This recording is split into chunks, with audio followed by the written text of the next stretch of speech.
yang mengetahui yang gaib dan yang nyata. Lalu Dia beritakan kepadamu apa yang telah kamu kerjakan. Hai orang-orang yang beriman, apabila diseru untuk menunaikan sholat pada hari Jumat, maka bersegeralah kamu kepada mengingat Allah dan tinggalkanlah jual beli. Yang demikian itu lebih baik bagimu jika kamu mengetahui. Apabila telah ditunaikan sholat, maka bertebaranlah kamu di muka bumi dan carilah karunia Allah dan ingatlah Allah banyak-banyak supaya kamu beruntung.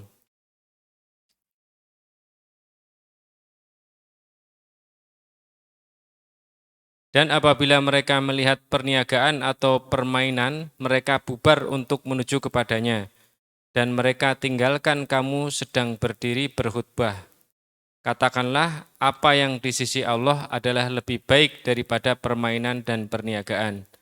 Dan Allah adalah sebaik-baik pemberi rizki. Nah. Di ayat 5 dan seterusnya, Allah berfirman dalam rangka mencela sikap orang-orang Yahudi, di mana mereka diberikan kitab Taurat dan dibebankan kepada mereka agar Taurat itu diamalkan. Namun mereka tidak mengamalkannya. Hal itulah yang menjadikan mereka diberi perumpamaan seperti keledai. Seperti apa? Keledai. Seperti keledai yang mengangkut kitab-kitab yang tebal. Yakni seperti keledai yang membawa kitab yang sudah tentu tidak mengetahui isinya. Ia hanya memikul dengan pikulan indrawi, yaitu pikulan yang zahir saja, tidak memahami kandungan yang terdapat di dalamnya. Jadi sebenarnya celaan ini bukan sekadar cerita yang kita dengar atau cerita yang kita kumpulkan semata untuk kita ceritakan ke orang lain, tidak. Tapi ini juga teguran buat kita. Buat kita yang belajar ilmu, belajar Al-Quran, kemudian isinya tidak diamalkan. Artinya tidak ada usaha untuk diamalkan. Adapun setelah diusahakan diamalkan dan kemampuan kita ternyata terbatas, itu lain cerita. Adapun yang dilakukan Yahudi ini memang sengaja. Mereka sengaja menyelisihi apa yang mereka pelajari. Maka dianggap seperti orang yang tidak faham. Nah pertanyaannya adalah, bukankah Yahudi itu cerdas? Cerdas enggak Yahudi itu? Cerdas. Namun kenapa di sini Allah katakan mereka seperti keledai? Ini menunjukkan bahwa orang yang pura-pura tidak tahu terhadap syariat itu dianggap bodoh seperti keledai. Yahudi itu pura-pura tidak tahu agar jalan mulus apa yang mereka rencanakan. Apa itu? Mereka ingin dihormati. Mereka tidak mau mengikuti Nabi dari kalangan Arab. Itu Yahudi. Demikian juga dengan orang-orang Yahudi yang memegang kitab Taurat yang telah diberikan kepada mereka. Lalu mereka menghafalnya secara harfiah. Tetapi sama sekali tidak memahaminya dan tidak pula mengamalkan makna yang terkandung di dalamnya. Bahkan mereka menakwilkannya, menyelewengkan dan mengubahnya. Perhatikan ya, orang gampang sekali mentakwil, mengubah dan menyelewengkan wahyu bila sudah ada kepentingan di balik semua itu. Jadi yang harus dikasih warning ini adalah kepentingan. Apa itu? Kepentingan. Kepentingan bisa merubah karakter seseorang.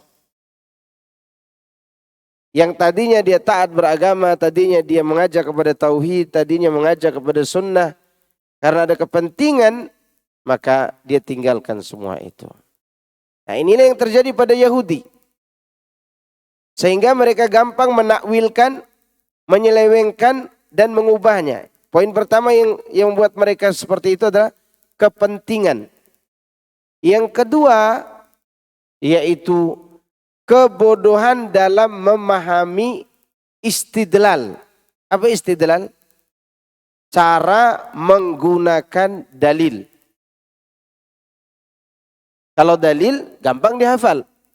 Tapi cara memakai dalil itu yang tidak dipahaminya.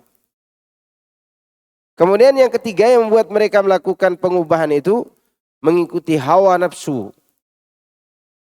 Mengikuti apa? Hawa nafsu. Anda bayangkan orang sudah mengikuti hawa nafsu, kemudian ada kepentingan, udah habis sudah. Hidayah tertutup baginya. Kecuali dia sendiri keluar darinya dan minta kepada Allah. Ya. Kemudian di antara yang membuat mereka melakukan hal itu, yaitu tidak zuhud dari popularitas. Tidak zuhud dari apa? Popularitas. Selain itu tamak mereka terhadap apa? Terhadap kedudukan dan dunia. Sungguh mereka lebih parah daripada keledai. Sebab keledai tersebut tidak mempunyai pemahaman sama sekali terhadap kitab yang dipikulnya. Sementara itu mereka sebenarnya mempunyai pemahaman, akan tetapi tidak dipakai untuk memahaminya. Atau bahasa kita saat ini, pura-pura tidak mau tahu. Ciri orang yang mengikuti hawa nafsu itu adalah dia sengaja tidak mau tahu. Supaya dalam pikiran dia nanti tidak dituntut. Padahal orang itu dituntut ketika dia tidak menggunakan apa? Fasilitas yang Allah berikan untuk memahami wahyu Allah. Ya. Jadi mereka ini pura-pura tidak tahu. Sebaliknya, bagaimana kita bisa tahu orang itu telah faham atau tidak? Padahal dia tidak sanggup menghafal Quran 30 juz misalnya. Kapan kita tahu orang itu faham atau tidak? Kita melihat bagaimana dia praktekkan ilmu yang dia ketahui. Karena tidak mungkin semua ilmu dia praktekkan. Karena tidak semua bisa dia fahami. Tapi kalau ada yang dia fahami, lalu dia praktekkan dan terbukti dalam kehidupannya, berarti dia telah faham dan berusaha faham. Contoh misalnya, kenapa antum panjangkan jenggot? Padahal antum ini dicela orang loh panjangkan jenggot. Dicurigai Wahabi lah, dikatakan teroris lah. Tapi antum panjangin jenggot. Kenapa? Apa karena ikut Ahmad Dhani? Hah? Enggak kan? Karena antum pernah dengar hadis Nabi SAW menyuruh apa? Pelihara jenggot. Hadis yang antum dengar itu, ana yakin antum dah hafal. Apalagi ibu-ibu dah hafal karena ibu-ibu dah punya jenggot. Ini bapak-bapak ini. Siapa yang menghafal hadisnya dari antum? Enggak ada yang hafal dalilnya kecuali sedikit. Tapi begitu antum praktekkan dari sebuah perintah itu, itulah yang disebut dengan pemahaman yang membentuk karakter. Maka seorang itu disebutkan faqih ketika apa yang dia fahami menjadi karakter dalam kehidupannya. Saya ulangi ya. Orang itu betul-betul faham ketika sesuatu yang dia fahami membentuk apa? Karakter pada dirinya. Bapak-bapak begitu tinggal 5 menit lagi waktu sholat tiba, udah ke masjid tuh. Atau dia sambil nunggu selesai minum kopi, dengar adzan, jawab adzan. Setelah itu ke masjid. Ada yang menyuruh dia ke masjid? Ada yang menyuruh dia ke masjid? Enggak ada. Saya mau nanya, yang ke masjid ini hafal nggak hadisnya? Tapi apa yang antum pahami? Sholat di masjid 27 kali lipat lebih baik daripada sholat sendiri di mana? Di rumah. Kenapa Anda lakukan itu? Karena pemahaman tadi sudah membentuk karakter pada diri sendiri. Sehingga karakter ini bila dibuang, ada sesuatu yang hilang dalam kehidupan kita. Yahudi tidak, dia hafal. Dia fahami dulu, tapi pura-pura tidak faham. Pura-pura tidak paham itu, enggak begini nih maknanya nih. Akhirnya apa yang terjadi? Dia berpaling dari kebenaran itu. Lalu efek puncaknya adalah dia kufur kepada Allah yang memberinya karunia pemahaman. Makanya kata Al-Imam Abu Hatim Ibnu Hibban rahimahullahu ta'ala, akal itu ada dua. Akal itu ada berapa? Dua. Ada yang namanya aklun matbu'. Akal yang bawaan. Kita ditabiatkan punya akal. Coba antum bisa mengatakan ini air dingin atau panas? Dingin kan? Karena antum bisa membedakan. Berarti antum tuh ndak majnun. Antum tuh waras. Berarti akalnya masih hidup. Yang kedua ada namanya akal masmu'. Apa akal masmu'? Itulah akal pemahaman. Akal apa? Pemahaman. Jika seorang diajarkan, ikutilah sunnah, tinggalkan bid'ah. Kalau dia masih lurus akal masmu'nya, akal pemahamannya, maka dia akan menggunakannya. Iya ya, kan Nabi yang direkomendasi masuk surga. Kenapa harus ikuti perbuatan bid'ah? Berarti akal masmu'nya masih apa? Masih bagus. Sembahlah Allah, tinggalkan patung. Begitu akal masmu'nya bekerja, maka dia akan mengatakan, iya ini kan patung. Saya yang buat, masa saya sembah lagi saya buat? Lalu dia menyembah Allah. Kenapa? Karena akal pemahamannya masih hidup. Ketika akal ini mati, maka orang gila pun jadi wali. Ketika akal ini tidak hidup, seperti Yahudi ini terjadinya. Taurat di depannya. Nabi Musa ada berbicara di hadapan mereka. Tapi tidak faham-faham. Padahal mereka orang waras. Sama seperti hari ini. Ada kiai sekolahnya di Timur Tengah. Ada juga yang sekolahnya di Timur Pinggiran. Ya kan? Sekolah di Indonesia, pondok pesantren sana sini. Di depannya ada Quran. Depannya ada Sahih Bukhari, Sahih Muslim, Sunan Abu Daud, Tirmidzi, An-Nasai, Ibnu Majah. Semua ada depannya. Tapi pura-pura tidak paham. Pura-pura apa? Pura-pura tidak paham. Ini menunjukkan bahwa mereka kehilangan akal yang mana? Yang kedua. Akal masmu'. Inilah modal utama kita untuk menjadikan pemahaman itu sebagai karakter. Orang kalau dia memahami sesuatu dan terbentuk karakternya, dia tidak peduli dicela orang. Tidak peduli apa kata orang. Kenapa? Karena dia sudah merasa, aku punya karakter nih. Masa gara-gara orang aku harus potong tangan gitu kan? Bisa antum jalan nih. Kan tangan juga bagian dari sifat kita kan? Karakter kita. Ada orang lihat tangan antum karena kena matahari terus ini tangan. Kena matahari karena angkat batu, pergi kuli di pasar, atau gali pasir di sungai. Tangannya kelihatan belang, coklat sendiri. Lewatin kawan-kawan, coklat tangannya. Kira-kira antum apakan tuh tangan? Antum potong buang begitu saja? Gara-gara diejek orang gitu? Enggak kan? Demikian juga pemahaman. Ketika tauhid sudah antum fahami, tinggalkan syirik, dakwah, beribadah kepada Allah saja. Ternyata dicela orang, Wahabi ini. Ya kan? Apa gara-gara itu antum tinggalkan? Enggak. Kenapa? Karena apa yang difahami sudah menjadi apa? Karakter. Gitu. Kalau itu tidak jadi karakter, walaupun sifat baik itu bawaan, maka akan hilang juga. Ada orang nih sifat bawaannya dari lahir baik banget. Begitu dihadapkan dengan syariat, oh ternyata begini syariatnya. Dia tinggalkan syariat. Ini sifat baiknya bisa jadi beralih jahat. Contoh, Uqbah bin Abi Mu'aid. Siapa? Uqbah bin Abi Mu'aid. Antum pernah dengar Nabi diinjak tengkuknya waktu sujud di depan Ka'bah? Ini pelakunya nih. Uqbah bin Abi Mu'aid.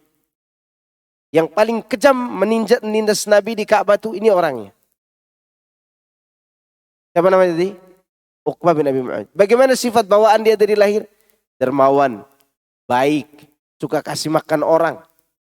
Tutur katanya enak.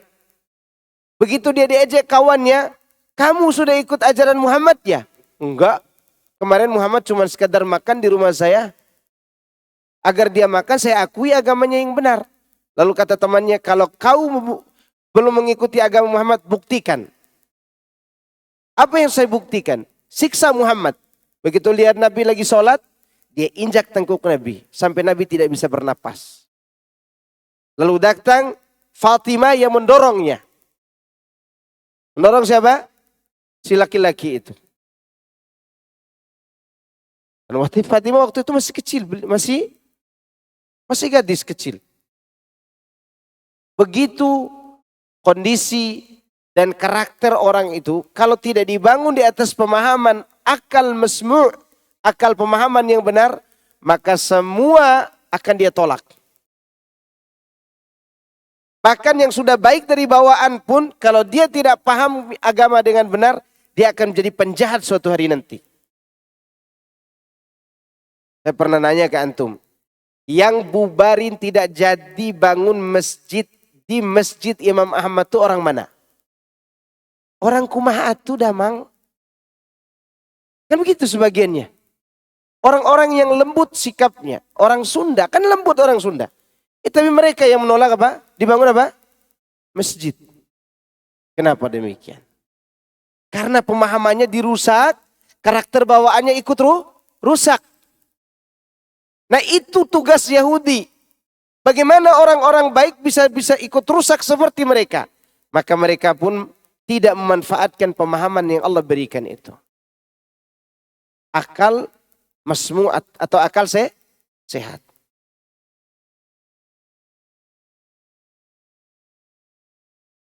Oleh karena itu, yaitu Allah mencela mereka karena mereka tidak menggunakan fasilitas yang Allah berikan itu. Oleh karena itu Allah berfirman dalam surat yang lain, ulaika kal an'am bal hum adall ulaika humul ghafilun. Mereka itu bagaikan binatang-binatang ternak. Bahkan mereka lebih sesat daripada apa? Binatang ternak. Mereka sudahlah seperti binatang ternak, ternyata lebih sesat lagi daripada binatang ternak. Imam Ahmad meriwayatkan dari Ibnu Abbas, dia bercerita, Man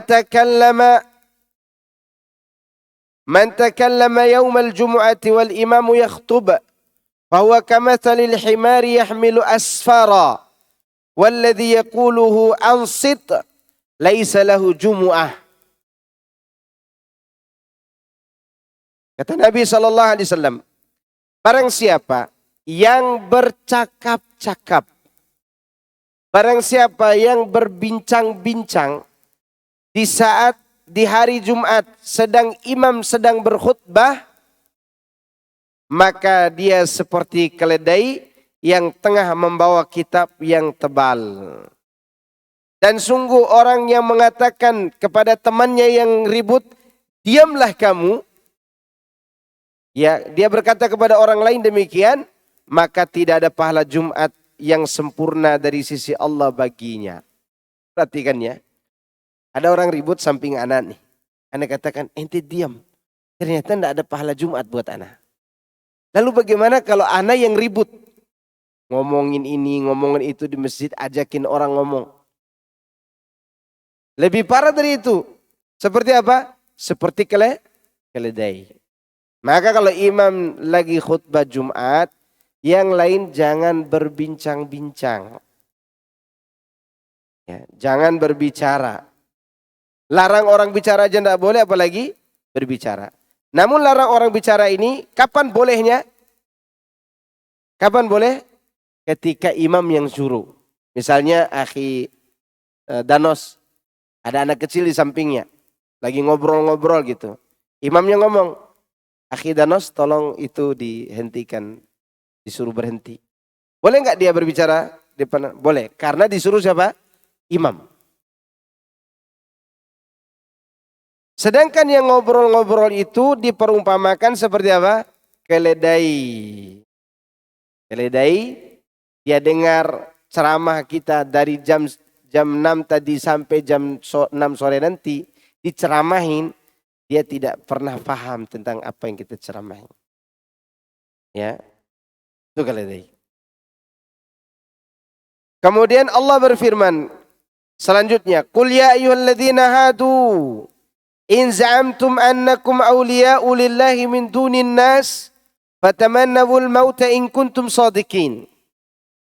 Katakanlah, wahai orang-orang yang menganut agama Yahudi, jika kamu mendakwahkan, mengaku-ngaku bahwa sesungguhnya kamu sajalah wali-wali Allah, bukan manusia-manusia yang lain, maka harapkanlah kematianmu jika kamu adalah orang-orang yang benar.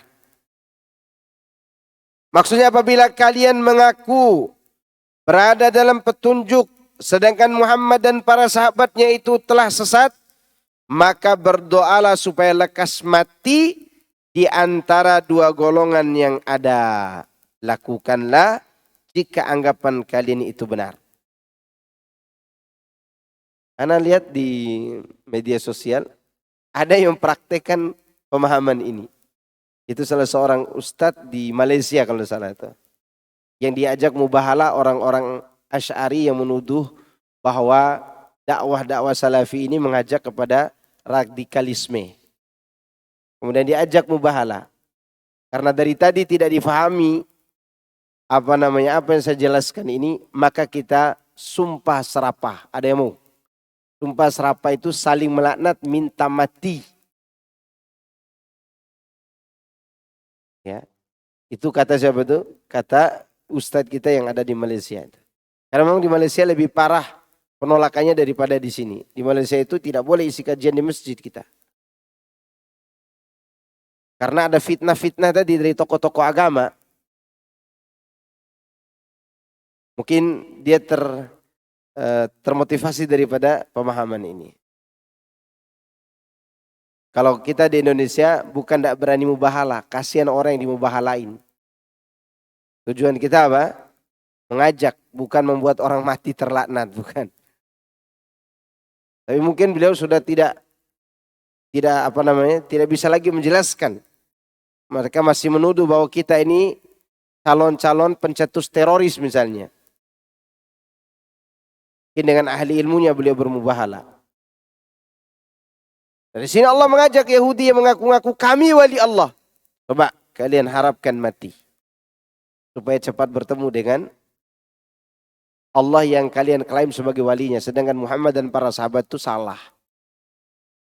Ya, itu menurut mereka.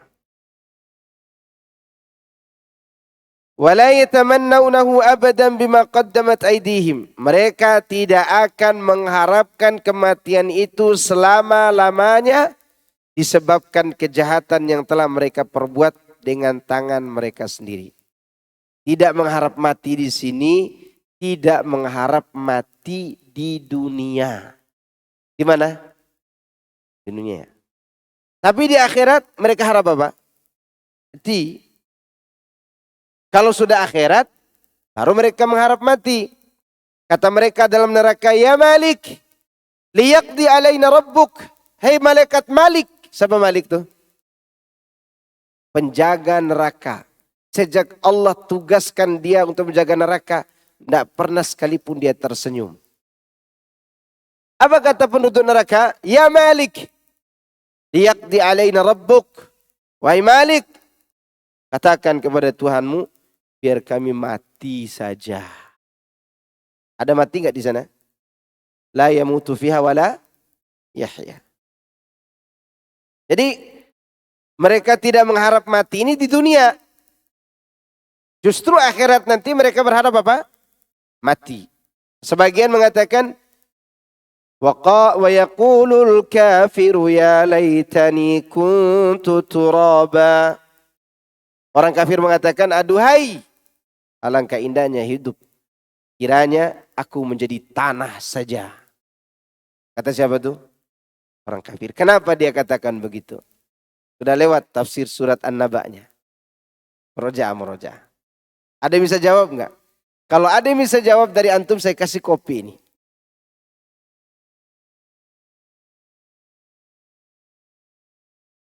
Kenapa dia bisa menjawab? Kenapa Afan? Kenapa dia katakan lebih baik jadi tanah saja? Kalau tidak ada yang bisa jawab, ana minum sendiri nih kopi.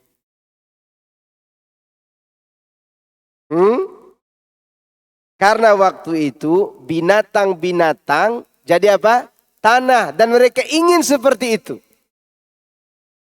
Kan binatang tidak masuk surga, tidak masuk neraka. Dijadikan apa? Debu. Mereka lihat. Ya laitani kuntu turaba. Ini penafsiran Abu Hurairah radhiyallahu anhu. Yang saya sampaikan tadi penafsiran siapa? Abu Hurairah.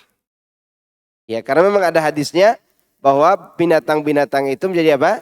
Tanah.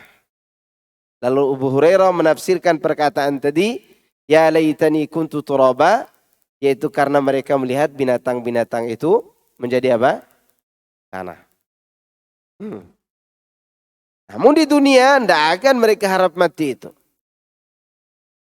Tidak ada yang mengharap mati. Orang beriman pun tidak mau mati sebenarnya. Tapi kapan orang beriman rindu mati? Orang beriman itu rindu mati ketika sakratul maut telah dilewati. Sakratul maut nih. Lewatin sebentar, itu baru datang malaikat pembawa rahmat. Baru dia berharap, ya Allah aku mau mati. Orang kafir mau sebelum sakratul maut. Ketika sakratul maut, setelah sakratul maut, malaikat maut itu di ubun-ubun kepalanya, dia tidak mau keluar dari jasad itu. Sedangkan jasad sudah tidak sanggup menampung ruh yang kotor itu. Ya, maka mereka selamanya tidak mengharap apa? Mati. Wallahu alimun bizzalimin. Dan Allah Maha mengetahui orang-orang yang zalim. Pembahasan masalah ini telah ditengahkan dalam suratul Baqarah karena ada ayat yang sama di suratul Baqarah dengan ayat ini. Ya. Qul in kanat lakumud darul akhiratu 'indallahi khalisatan min dunin nas fatamannawul mauta in kuntum shadiqin. Ini suratul Baqarahnya ayat 94. Ayat 94. Maknanya hampir sama.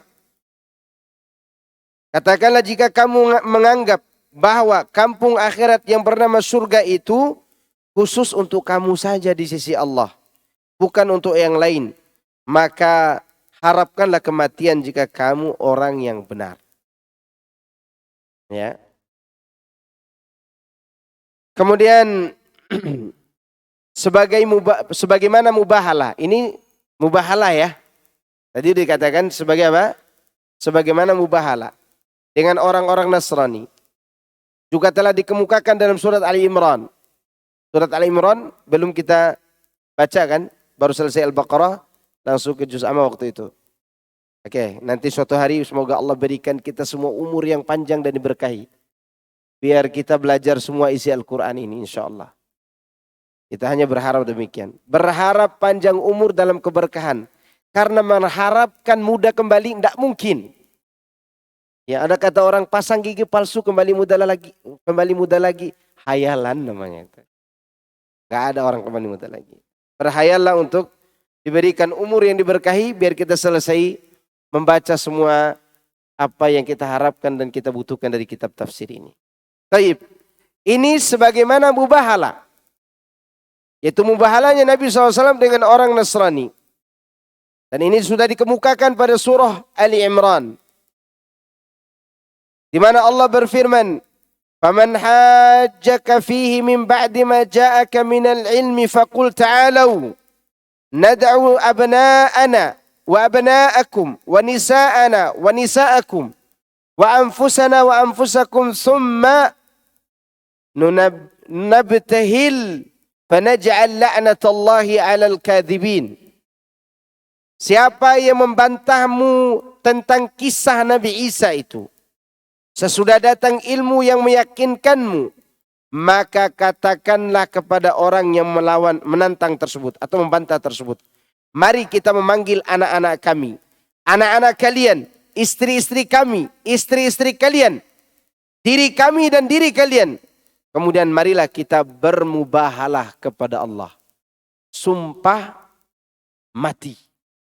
Saling melaknat. Mari kita bermubahalah kepada Allah. Dan kita minta supaya laknat Allah ditimpakan kepada orang-orang yang dusta. Ya, waktu itu siapa yang takut akhirnya? Nasrani. Tak jadi mereka. Serta mubahalah dengan orang-orang musyrik yang diterangkan dalam surah Maryam. Qul man kana fi dhalalati falyamdud lahu ar-rahmanu madda hatta idza ra'aw ma yu'aduna imma al-'adzaba wa imma as-sa'ah fasaya'lamuna man huwa syarrun makana wa adhafu junda. Katakanlah, barang siapa berada dalam kesesatan, maka biarlah Rabb yang Maha Pemurah memperpanjang tempo baginya, hingga apabila mereka telah melihat apa yang diancamkan kepadanya, baik siksa maupun kiamat, maka mereka akan mengetahui siapa yang lebih jelek kedudukannya dan lebih lemah penolong-penolongnya. Ini namanya apa? Mubahalah. Akhir-akhir ini lagi viral sumpah pocong. Ya. Sebenarnya itu mirip-mirip mubahalah sebenarnya. Mirip apa? Mubahalah. Kalau mau mubahalah aja enggak usah pakai pocong-pocong, ngapain pocong? Ada keyakinan lain berarti.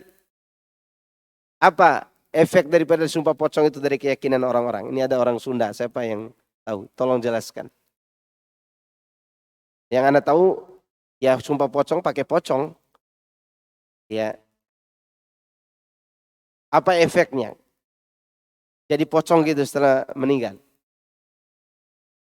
Atau dia mati. Kalau dia sumpah mati, berarti itu mirip mubahalah. Atau itulah mubahalah.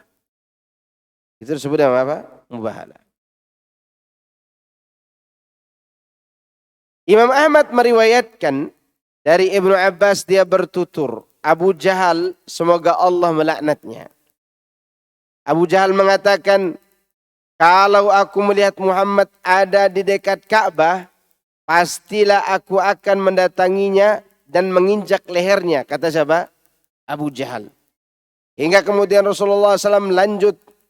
Ibnu Abbas bersabda, "Lau fa'ala la akhadhathu al-malaikatu ayanan walau anna al-yahuda tamannawu al-maut lamatu wara'au maqa'idahum minan nar. Walau kharaja alladhina yubahiluna Rasulullah SAW la raja'u la yajiduna ahlan wala mala."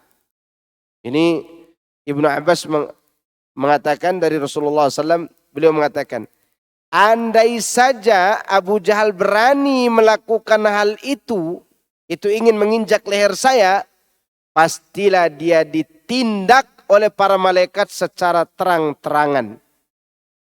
Abu Jahal waktu itu kan dia maju tuh. Bahkan ada riwayat dia mau timpakan batu di atas kepala Nabi.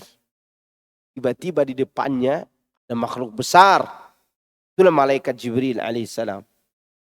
Andai dia maju selangkah lagi, maka diamuk oleh coba malaikat itu. Ditindas oleh malaikat itu si Abu Jahal. Ini poin pertama. Poin kedua, kalau saja orang-orang Yahudi tersebut mengangan-angankan kematian seperti Allah perintahkan dalam ayat Al-Quran ini, pasti mereka semua akan mati dan akan diperlihatkan azab untuk mereka.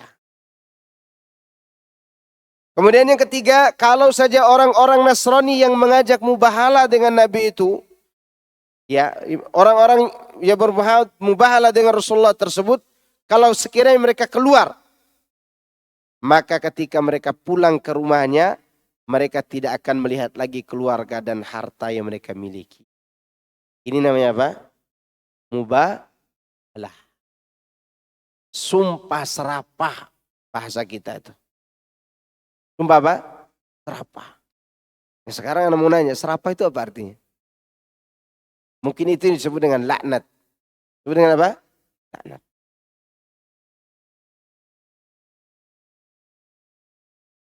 Selanjutnya Allah berfirman, "Qul innal mauta alladzi tafirruna minhu fa innahu mulaqikum. Thumma turadduna ila alimil ghaibi wasyahadah fayunabbi'ukum bima kuntum ta'malun." Katakanlah wahai Muhammad, sesungguhnya kematian yang kalian lari darinya, maka sesungguhnya kematian itu akan mendatangi kalian.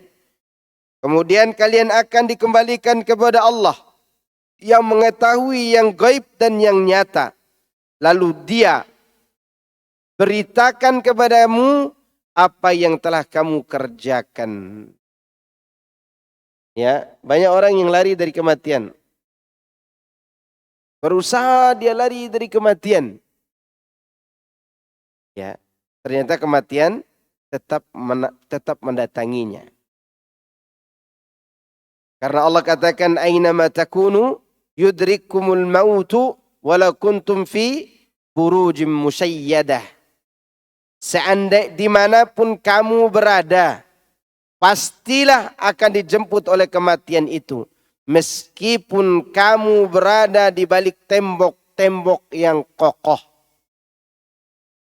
Ya, nggak bisa lari dari kematian itu, nggak bisa. Ada orang tidak mau keluar rumah.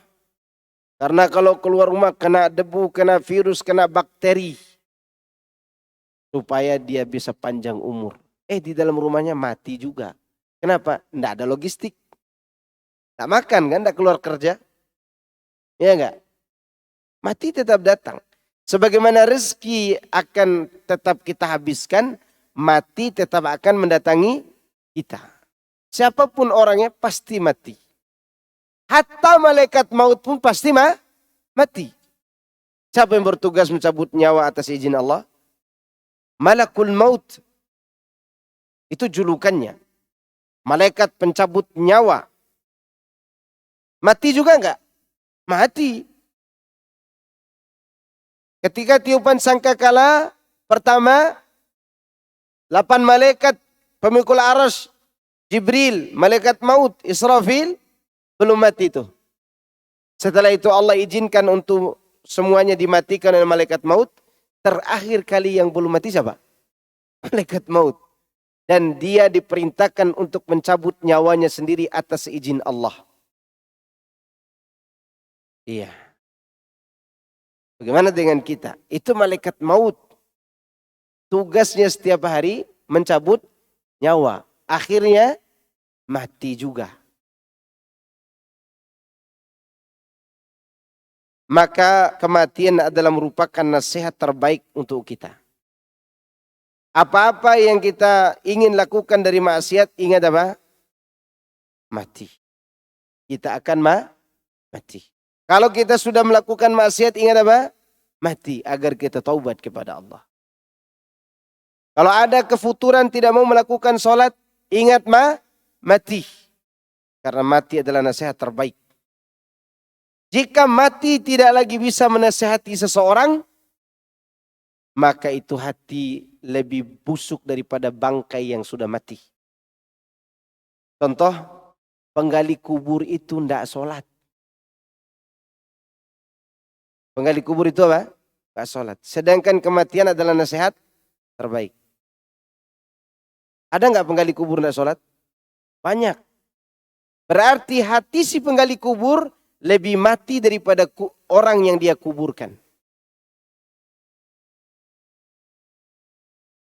Maka oleh karena itu, kematian adalah nasihat terbaik. Dimanapun kamu berada, di benteng yang kokoh atau di dalam batu besar yang kamu bikin dengan kuatnya, tetap mati akan datang ke situ. Nggak ada yang bisa menghalangi mati. Ada orang ingin lari dari kebenaran dengan terus mempertahankan lukisan bergambar di rumahnya. Dia dikasih tahu, Mas, ini lukisan. Kalau masih ada di sini malaikat tidak mau masuk. Kata dia, enak dong. Kenapa? Tidak mati-mati karena malaikat maut tidak masuk. Jangan salah dulu. Yang tidak masuk malaikat rahmat. Sedangkan malaikat maut tetap masuk. Karena dimanapun kamu berada, malaikat maut ada di situ untuk mencabut nyawamu. Dan tidak bisa ditolak kedatangannya. Malaikat maut nanti dulu ya. Nanti dulu. Tidak bisa. Atau kematian diajak miss call. Di mana kamu Ti? Tidak bisa. Dia datang di dekat kita dan sudah ada pada diri kita. Dia berjalan bersama rezeki kita. Nih, antara mati dan rezeki. Ini rezeki mendahului mati. Bila rezeki sudah selesai, mati datang. Dan harta kita tidak bisa memperpanjang umur kita. Nggak bisa. Justru sebagian orang hartanya memperpendek umurnya. Ya enggak? Dengan harta dia minum khamr, dengan harta dia beli rokok, dengan harta dia lakukan perbuatan maksiat, terkena ini, terkena itu. Ya. Merusak hidup. Baik. Ini mengenai kematian. Selanjutnya. Wahai orang-orang yang beriman. Ayat ke-9. Apabila kamu diseru untuk menunaikan salat Jumat, maka bersegeralah kamu kepada mengingat Allah dan tinggalkan jual beli. Di sini Allah mengatakan al-jumu'ah. Ya, al-jumu'ah. Karena al-jumu'ah ini terambil dari kata al-jam'u yang berarti berkumpul. Ya.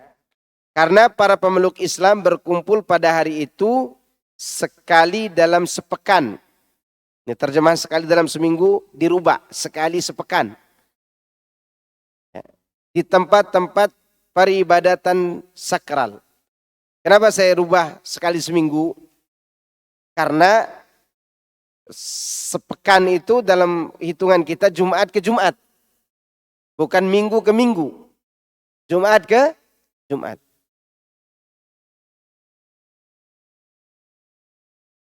Di tempat-tempat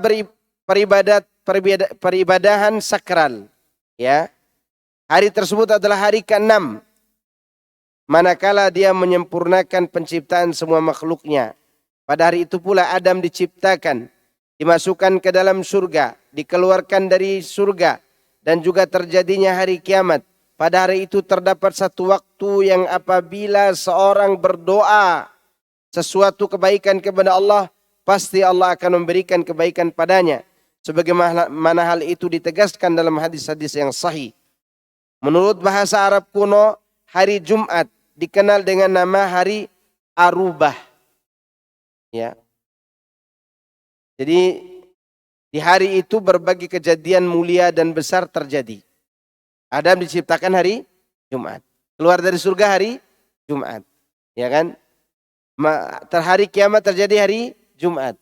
Penyempurnaan ciptaan alam semesta di hari Jumat. Makhluk yang terakhir, jenis terakhir yang diciptakan Nabi Adam. Hari apa tadi? Jumat. Gitu.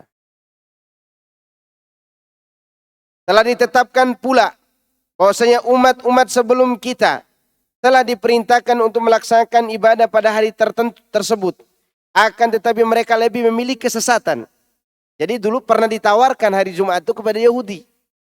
Pernah ditawarkan kepada Nasrani. Mereka tidak mau memilihnya. Adapun orang-orang Yahudi, mereka memilih hari Sabtu sebagai hari besar mereka yang bukan pada hari itu Adam diciptakan. Jadi mereka memilih hari Sabtu itu bukan pilihan Allah, tapi pilihan mereka sendiri. Sedangkan kaum Nasrani memilih hari Ahad sebagai hari ibadah mereka. Sedangkan Allah memilihkan untuk umat ini hari apa? Jumat.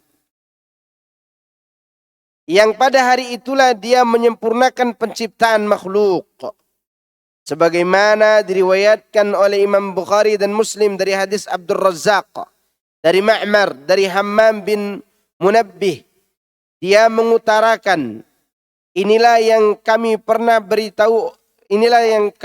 diberitahu oleh Abu Hurairah. Di mana Abu Hurairah pernah berkata, Rasulullah SAW bersabda, Nahnul akhiruna as-sabiquna yawmal qiyamati baida annahum utul kitab min qablina. Thumma inna hadha yawmuhum alladhi faradallahu alaihim. Fakhtalafu fihi fahadana Allah. Lahu fannasu lana fihi taba'un. Al-yahudu gadan wal nasara ba'da gad. Sini disebutkan artinya kita adalah orang-orang yang terakhir di kehidupan dunia, gitu maksudnya. Yang pertama pada hari kiamat nanti. Hanya saja mereka diberikan Alkitab sebelum kita, duluan diberi kitab mereka. Ya. Kemudian sesungguhnya hari ini adalah hari yang Allah Azza wa Jalla telah memberikan kewajiban atas mereka. Lalu mereka berbeda pendapat mengenainya. Maka Allah pun memberikan petunjuk bagi kita berkenaan dengan hari tersebut. Hari apa itu? Hari Jumat. Pada hari itu orang-orang akan mengikuti kita. Yahudi hari setelahnya, ya setelah hari Jumat maksudnya hari Sabtu. Sementara Nasrani setelahnya lagi, yaitu hari Ahad.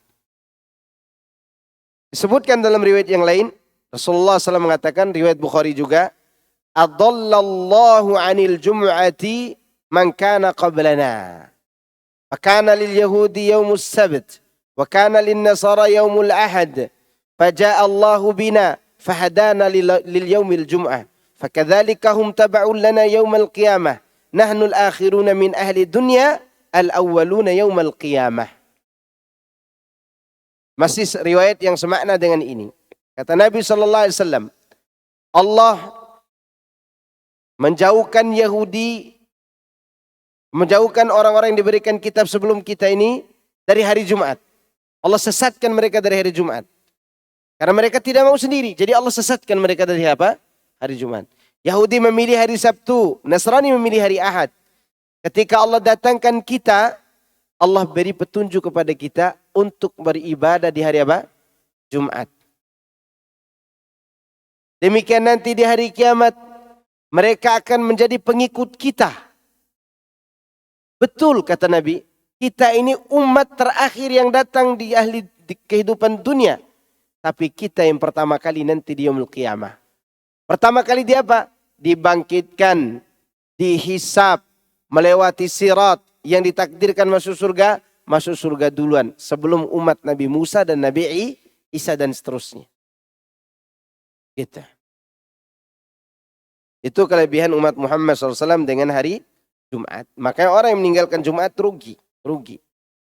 Bahkan dalam ayat ini Allah menyuruh apa?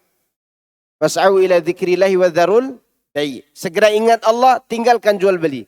Yang melakukan jual beli pada saat khatib naik mimbar, hasilnya haram.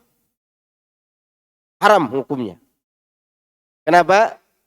Karena pada saat itu tidak boleh jual beli. Ya. Jual beli barang tidak boleh, apalagi jual beli jabatan. Tambah tidak boleh lagi. Sungguh Allah Subhanahu wa taala memerintahkan agar orang-orang yang beriman berkumpul untuk beribadah kepadanya di hari Jumat. Sebagaimana Allah berfirman, "Hai orang-orang yang beriman, apabila diseru untuk menunaikan salat pada hari Jumat, maka bersegeralah kamu kepada mengingat Allah."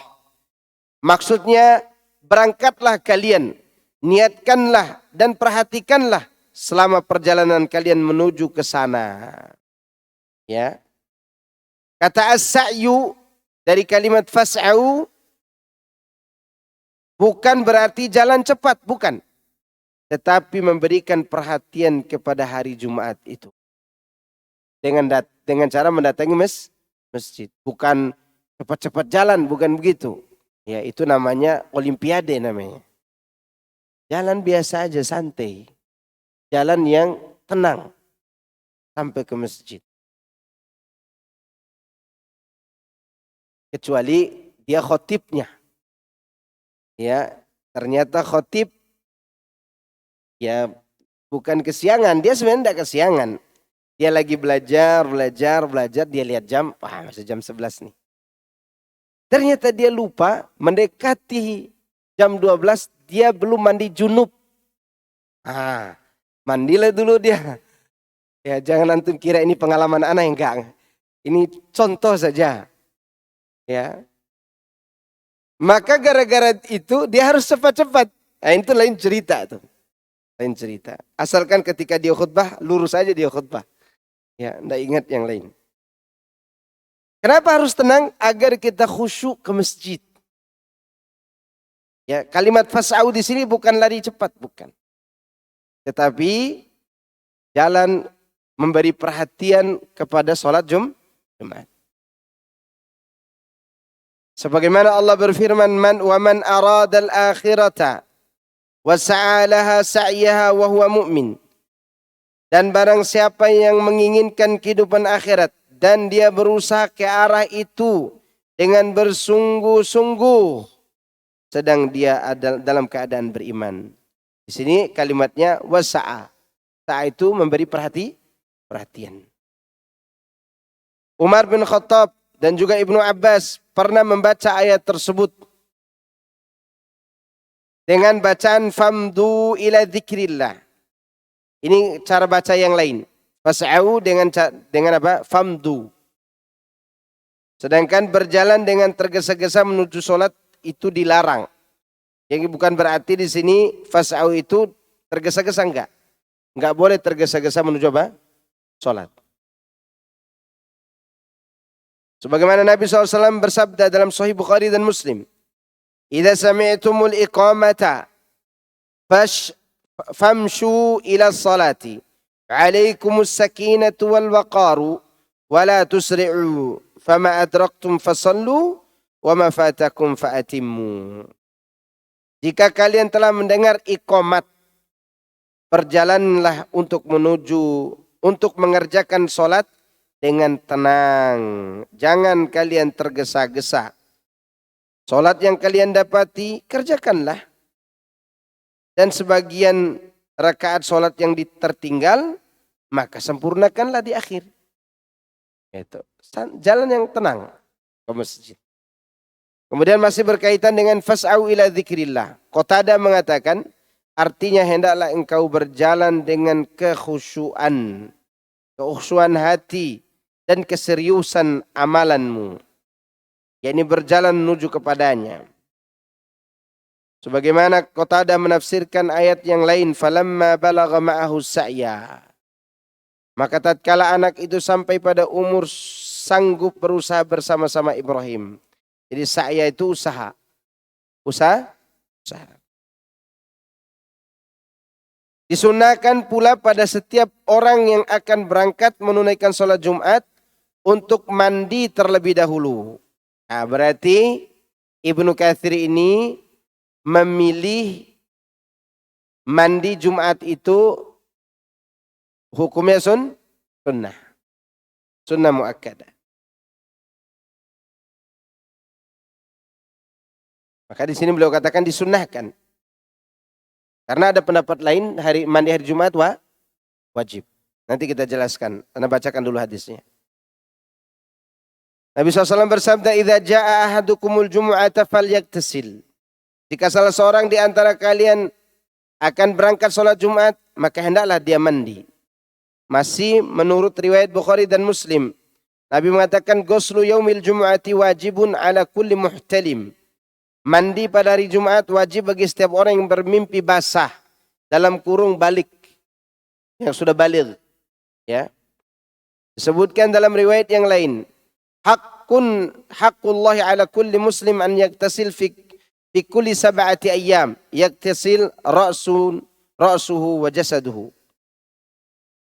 Hak Allah atas setiap muslim yaitu mandi yang telah diperintahkan setiap 7 hari sekali. Mandi apa itu? Jumat. Membasuh kepala dan mengusap seluruh tubuh. Makanya sebagian orang Arab tuh mandinya sekali sepekan. Ya, yang antum cium wangi itu minyak wanginya. Ya, bukan bau keteknya. Sebagian mereka mandinya apa? Sekali sepekan. Orang Indonesia mandi sekali 2 hari bau tikus. Ya, karena kita ini lembab. Apa namanya? Lembab. Di sana itu tidak lembab. Dingin tetap kering. Panas juga tetap kering. Jadi keringatnya tidak nempel. Tidak lembab, kering di sana. Anda pernah coba sekali di musim dingin yang sampai terlupa sebenarnya. Bisa nggak berkeringat gitu? Anda bawa jaket 2, saya pakai jaket 2 tuh yang tebal-tebal. Begitu saya rasakan ada keringat di tubuh, alhamdulillah dapat keringat di Madinah. Karena jarang-jarang ada apa? Keringat. Di sini basah. Jadi di sana memang udaranya tidak bisa apa? Tidak bisa lembab tubuh kita. Langsung kering. Makanya mandinya itu minimal sekali pekan. Maka orang Arab tuh irit air. Maka kata mereka al-ma'u aghla minadh dhahab. Air menurut mereka itu lebih mahal daripada emas. Air lebih mahal daripada apa? Emas. Sedangkan di Indonesia airnya kelebihan sampai Jakarta kebanjiran. Ya. Jadi ini menunjukkan bahwa mandi Jumat itu khilaf di antara ulama apakah dia wajib atau sunnah. Yang benar wajib. Saya masih berpegang dengan pendapat yang wajib. Nah, di sini dibawakan dalil-dalilnya. Dengan dasar hadis jelas Nabi mengatakan ghuslu yaumil jumu'ati wajibun. Hadis kedua. Ala kulli muhtalimin. Apakah yang mengatakan sunnah tidak tahu hadis ini? Tahu. Tapi mereka memaknai yang lain. Yang dimaksud muhtalim adalah jika orang itu mimpi basah di hari Jumat baru wajib mandinya. Tapi kalau tidak mimpi basah maka hukumnya sunnah. Atau berhubungan suami istri. Baru wajib. Kalau tidak dia sunnah. Tentu pemahaman ini pemahaman yang dibantah karena muhtalim di sini tidak berarti harus mimpi basah baru mandi. Tapi muhtalim di sini sebagai tanda baligh. Tanda apa? Baligh. Bagi setiap orang yang sudah baligh. Gitu. Baik, kita lanjut pembahasan yang ini. Ini banyak sekali hadis-hadisnya tentang hal itu. Masih berkaitan dengan idza nudiya lis-salati fi yaumil jum'ah. Lihat halaman 576.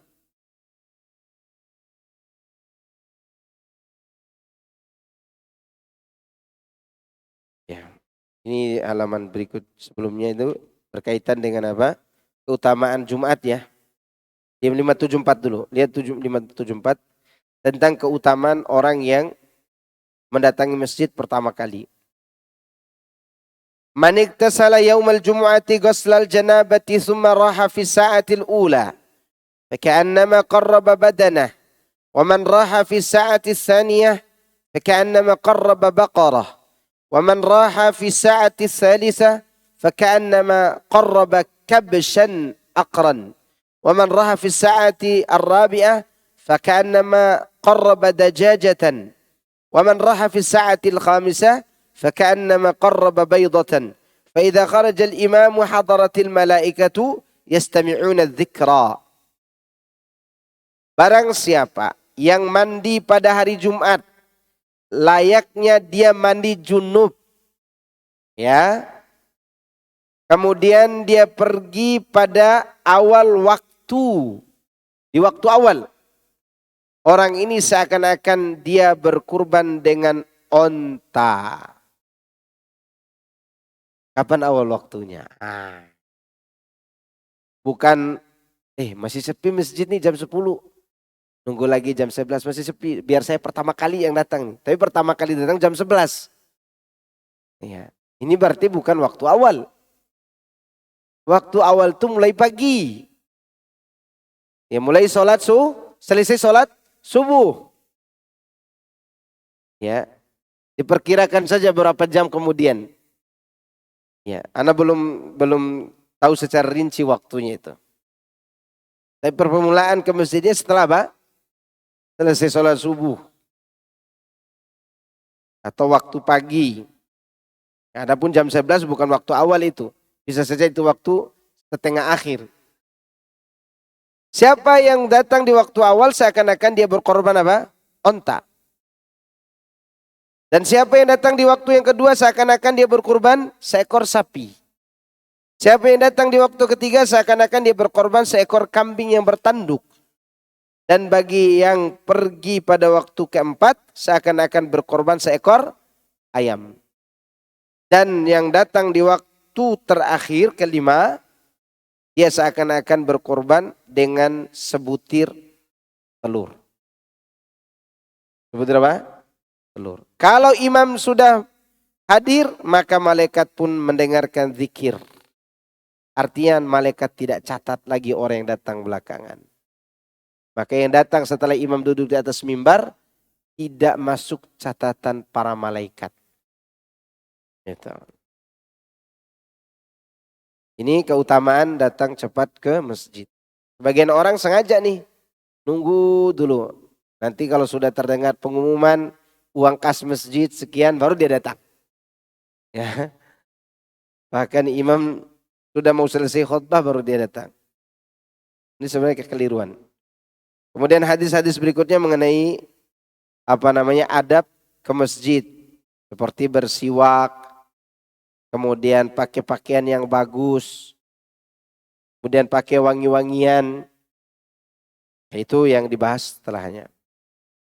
Kemudian lihat ayat halaman 576.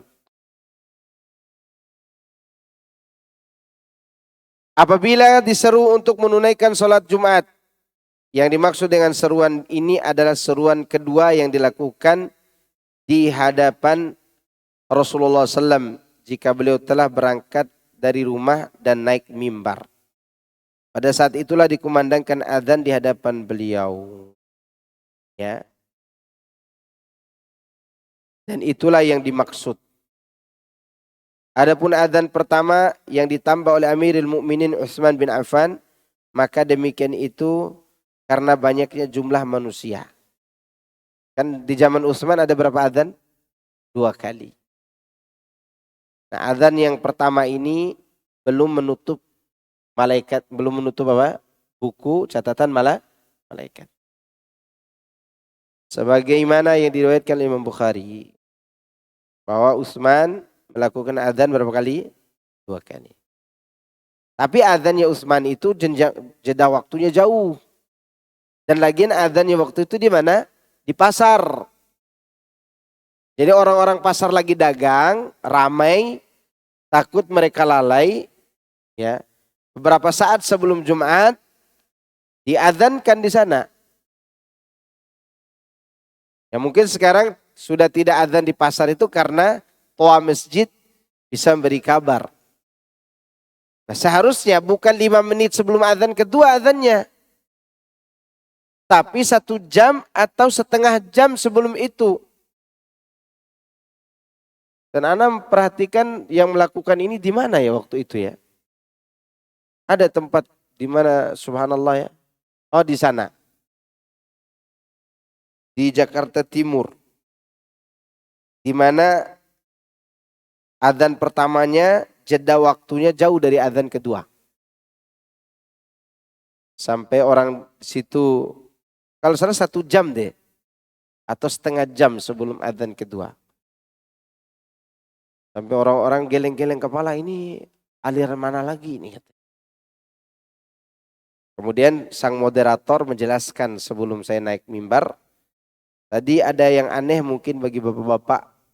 Azannya kejauhan. Iya betul, kami sengaja karena waktu zaman Utsman azannya ada jeda waktu. Orang pulang ke pasar, dari pasar dulu ke rumah, mandi dulu. Nah, mungkin 5 menit dilakukan hal itu.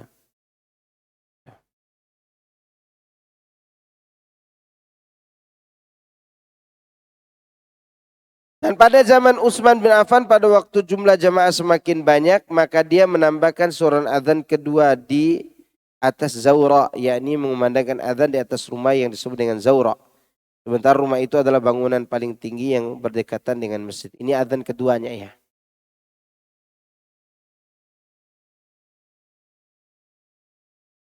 Nah, azan kedua inilah yang mengharamkan jual beli. Ketika azan kedua sudah dikumandangkan, maka jual beli diharamkan. Kalau kita beli cemilan waktu itu, masih azan nih. Duduk dulu di luar, beli cemilan sambil makan. Ini makan yang haram. Makannya apa? Yang haram. Karena jual beli waktu itu terlarang. Oleh karena itu disebutkan, ya, sebutkan wadhkurullaha katsira, wadharul bai'. Kalimat wadharul bai', tinggalkan jual beli, ya. Inilah yang mengharamkan jual beli tadi, yaitu adzan kedua. Wadharul bai' dzalikum khairul lakum in kuntum ta'lamun. Yang demikian itu lebih baik bagi kalian jika kalian mengetahui. Ini tindakan kalian meninggalkan jual beli dan keputusan kalian berangkat untuk berzikir kepada Allah dan melaksanakan sholat, itulah lebih baik bagi kalian di dunia dan di akhirat, jika kalian memang mengetahuinya. Tentu yang tahu keutamaan ini hanya orang yang berilmu. Karena Allah kaitkan, in kuntum ta'lamun, jika kalian berilmu. Maka disebutkan dalam surat An-Nur ayat 37. Coba antum perhatikan Quran. Surat An-Nur ayat 37. Yang bawa Quran. Ini yang bawa Quran. Allah katakan begini. Rijalun la tulhihim tijaratun wala bay'un an dzikrillahi wa iqamis salati wa ita'iz zakati yakhafuna yawman tataqallabu fihi al-qulub wal absar. Lihat surat Nur ayat 37, ini pujian bagi mereka yang meninggalkan jual beli karena mengingat Allah.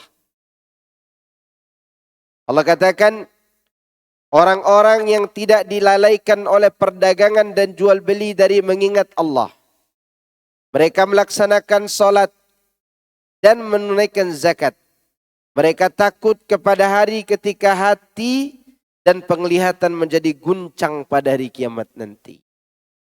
Makanya ayat ini supaya kita termotivasi untuk beramal baik, diawali dengan pembahasan apa? Hari kiamat. Terus dibahas motivasi kiamat, surga, neraka, azab, kenikmatan. Ya. Ini pujian Allah kepada siapa? Kepada mereka yang meninggalkan jual beli demi mengingat Allah Azza wa Jalla. Ya. Maka Allah katakan, dzalikum khairul lakum. Itu yang terbaik. Tapi bagi siapa? Bagi mereka yang tahu.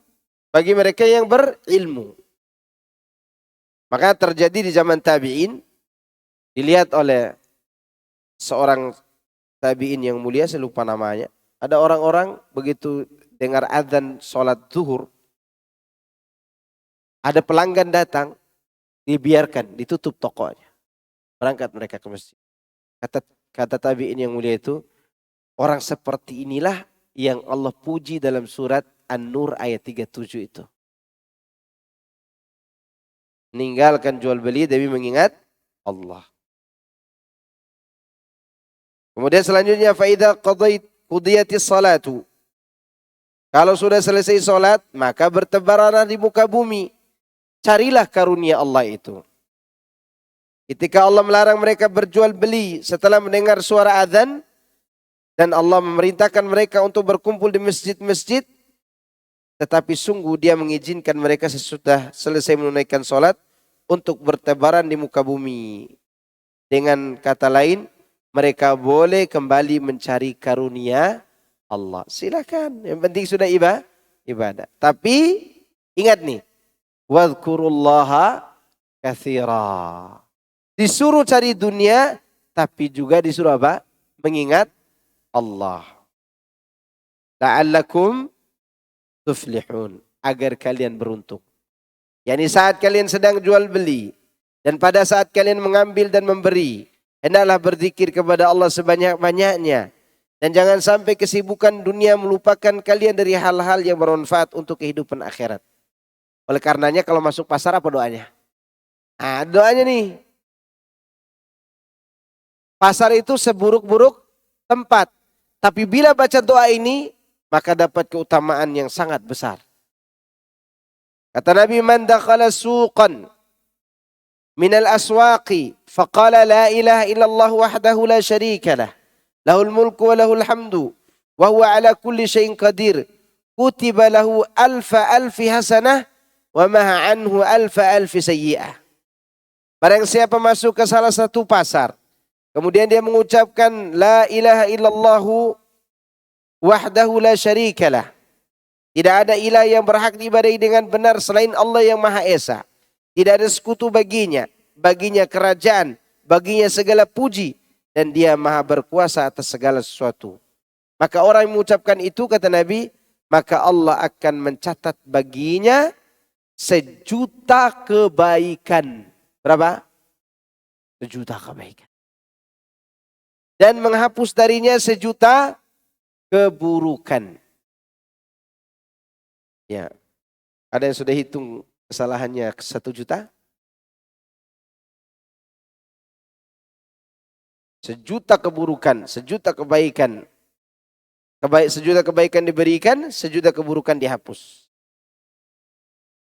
Demikian itulah yang diriwayatkan Imam Tirmidzi. Jadi ini salah satu bentuk praktek daripada wadhkurullaha katsiran la'allakum tuflihun. Ini dagang yang sukses nih. Ini namanya tajir yang sukses. Tidak lupa kepada Allah Azza wa Jalla. Kemudian ayat terakhir. Dan apabila mereka melihat perniagaan atau permainan, mereka bubar untuk menuju padanya dan mereka tinggalkan kamu sedang berdiri berkhutbah. Allah mencela tindakan meninggalkan khutbah hari Jumat demi mengurus barang dagangan yang datang ke kota Madinah pada saat itu. Ini celaan. Artinya waktu itu Nabi SAW berdiri di atas mimbar seraya berkhutbah. Sedangkan mereka sibuk dengan apa? Barang dagangan yang datang. Demikianlah yang diungkapkan oleh para ulama dari kalangan tabi'in. Imam Ahmad meriwayatkan dari Jabir. Dia berkata, pernah datang satu rombongan perniagaan ke kota Madinah. Dan ketika itu Rasulullah SAW sedang berkhutbah. Kemudian orang-orang yang mendengar khutbah itu segera keluar. Sehingga yang tersisa hanyalah 12 orang saja. Maka turunlah ayat ini. Biasa kalau datang penjual grosir di pasar. Dikerumuni oleh siapa? Para pembeli. Para pembeli untuk dijual lagi. Coba antum lihat di pasar. Datang mobil pick up. Siapa yang kerumuninya? Para pembeli grosir. Berarti pedagang.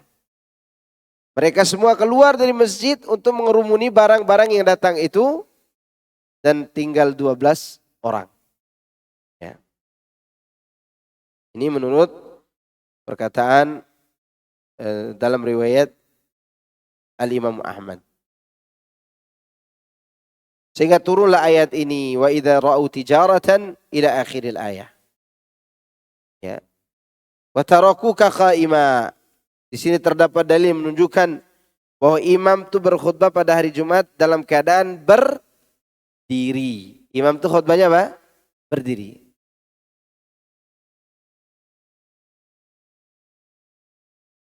Imam Muslim meriwayatkan dari Jabir bin Samurah. Dia berkata, Rasulullah SAW menggunakan 2 khutbah. Di mana beliau duduk di antara 2 khutbah tersebut. Beliau membaca Quran dan mengingatkan orang-orang. Jadi ada jeda duduknya. Berarti asalnya apa? Berdiri. Lalu Allah memberitahukan, katakanlah, apa yang di sisi Allah yakni berupa pahala yang disediakan di akhirat lebih baik daripada permainan, perniagaan, dan Allah adalah sebaik-baik pemberi rezeki.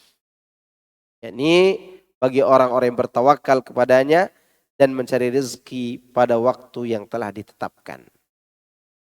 Nah, di sini kita mengambil faedah perdagangan. Dagang itu ada dua. Ada dagang yang indrawi, yaitu yang zahir, jual beli seperti diceritakan di sini. Kapan kita dapat dua keuntungan dunia akhirat? Ketika perdagangan itu tidak menipu kita. Tidak apa? Menipu kita. Kita dagang nih, dagang apa saja.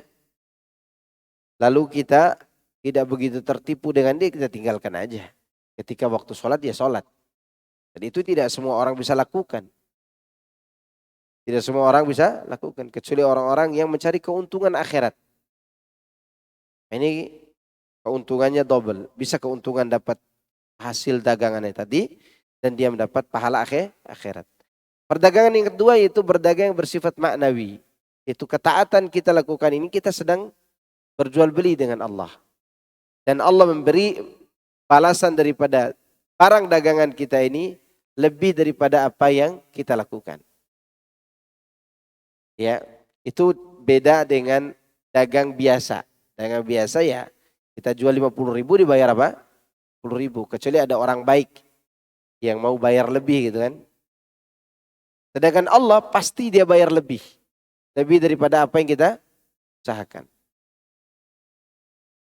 Contoh, Allah katakan dalam surah Fatir ayat 29. Innal ladzina yatluna kitaballah wa aqamus salata wa anfaqu mimma razaqnahum sirran wa alaniyah yarjuna tijaratan lan tabur yuwaffiyahum ujurahum wa yazidahum min fadli innahu ghafurun syakur. Ya, surat Fatir ayat 29, ayat 30 dan seterusnya. Sungguhnya orang-orang yang membaca kitabullah, berarti belajar Al-Quran. Seperti antum ini.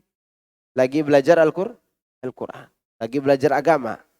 Kemudian mendirikan sholat dan berinfak secara sembunyi-sembunyi dan terang-terangan.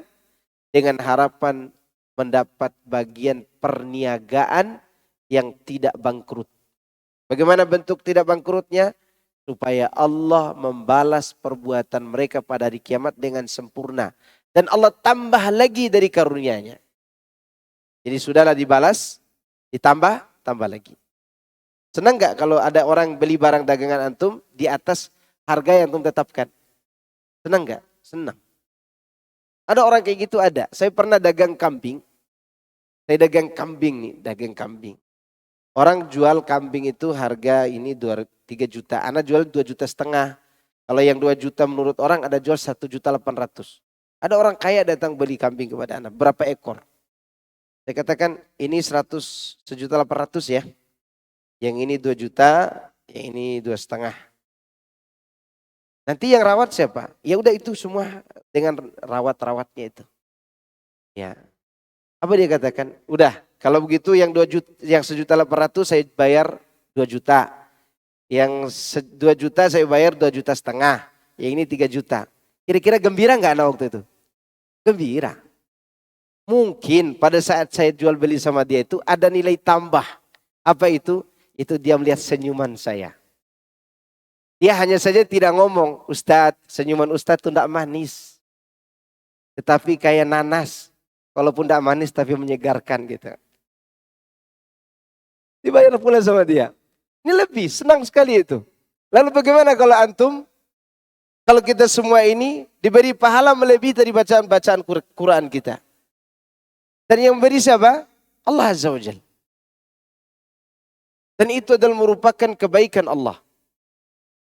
Dan tidak ada yang lebih baik daripada apa? Apa yang Allah berikan. Maka oleh karena itu Allah katakan, khairun minal lahwi wa minat tijarah. Wallahu khairur razikin. Tapi saya kira cukup ya.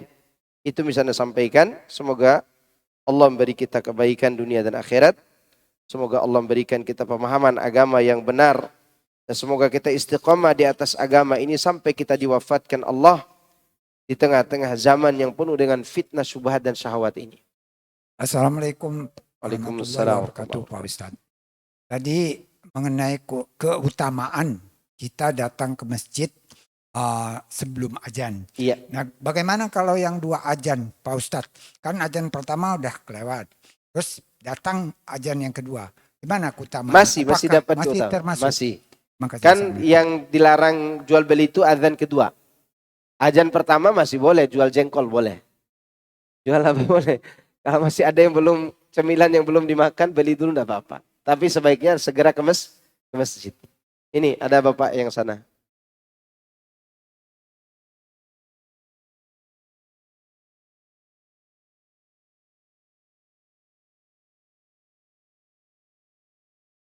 Assalamualaikum warahmatullahi wabarakatuh. Waalaikumsalam warahmatullahi wabarakatuh. Ustadz mau nasihatnya terkait jual beli pada saat Jumat. 1, apakah itu mutlak khusus untuk ikhwan?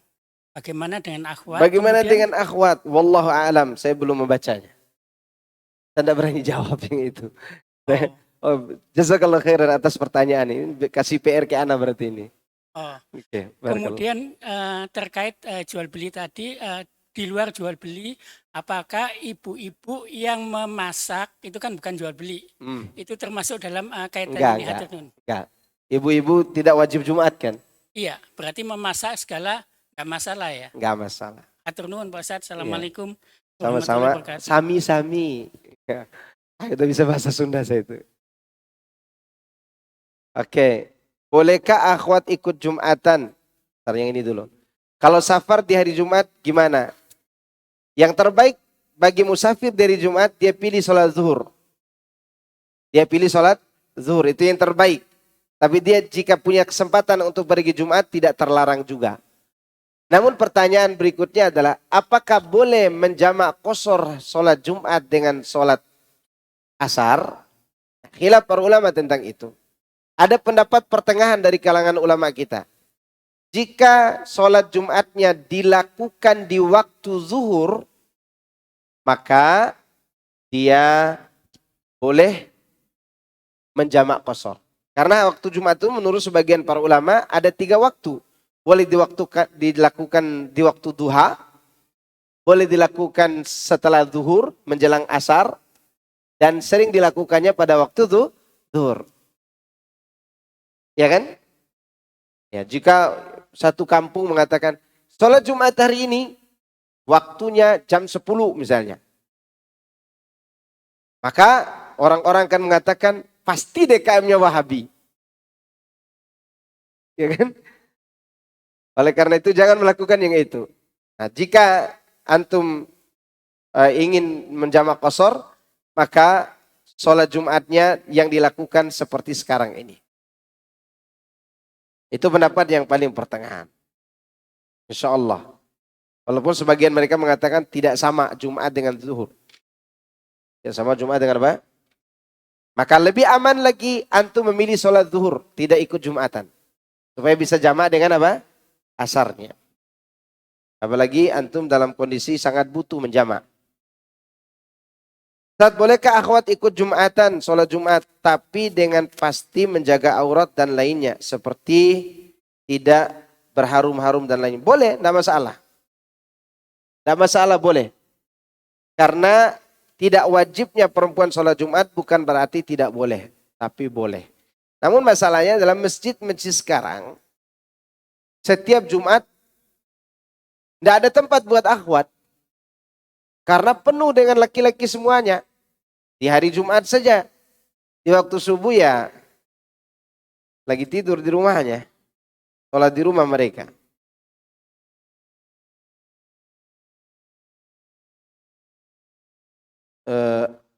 Mohon maaf Ustadz. Tadi terdengar ada mengucapkan dengan bersuara apa ini? Suara apa ini? Wah. Apa ya?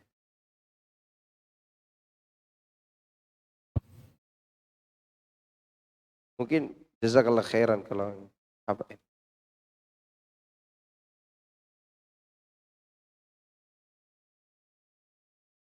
Yang bawah. Assalamualaikum warahmatullahi wabarakatuh. Waalaikumsalam. Ana jawab dulu yang ini ya. Kemudahan dan keberkahan hidup di dunia dan akhirat. Semoga Allah selalu memberi kesehatan, kemudahan dan keberkahan. Amin. Mohon penjelasan tentang keutamaan sedekah Jumat dan sedekah subuh. Apakah ini benar ada dalilnya? Tayyib, barakallahu fikum. Untuk Jumat dalilnya umum, yaitu mengikuti kemuliaan hari itu. Tetapi jangan dijadikan keutamaan umum ini menjadi terikat secara khusus. Contoh begini, ada tetangga butuh hari Senin. Nunggu hari Jumat ya Pak. Ini namanya mengkhususkan sesuatu yang umum. Sedekah hari Jumat itu adalah mengikuti kemuliaan hari itu. Tapi sifatnya umum, tidak diberitahukan apa keutamaan sedekahnya. Ya, sedangkan sedekah pagi ada hadisnya. Barang siapa yang berinfak di pagi hari, maka didoakan malaikat semoga Allah memberi ganti yang lebih baik. Dan siapa yang tidak berinfak, maka didoakan semoga Allah merusak hartanya. Ya, maka pagi hari kasih sedekah. Berarti setiap hari harus datang ke tempat orang miskin. Gak perlu juga kan kita di rumah ada anak istri juga dikasih apa? Sedekah. Setiap pagi antum kasih ke anak istrinya atau istrilah yang paling wajib. Nafkahnya, makan, minumnya di pagi hari.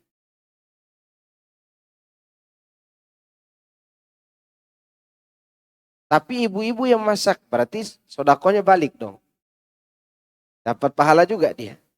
Makanya ketika ditanya tentang memberi makan orang yang berbuka puasa, para ulama kita ditanya bagaimana dengan ibu-ibu yang dia tugasnya hanya memasak uang dari suaminya.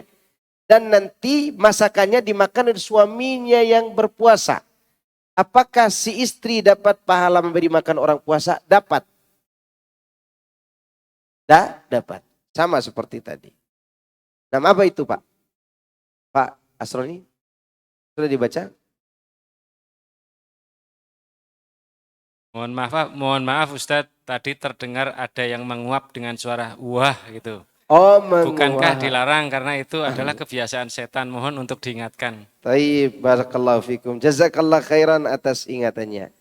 Tapi yang disebut tidak ditakyin namanya. Saya juga tidak tahu tadi siapa yang menguap.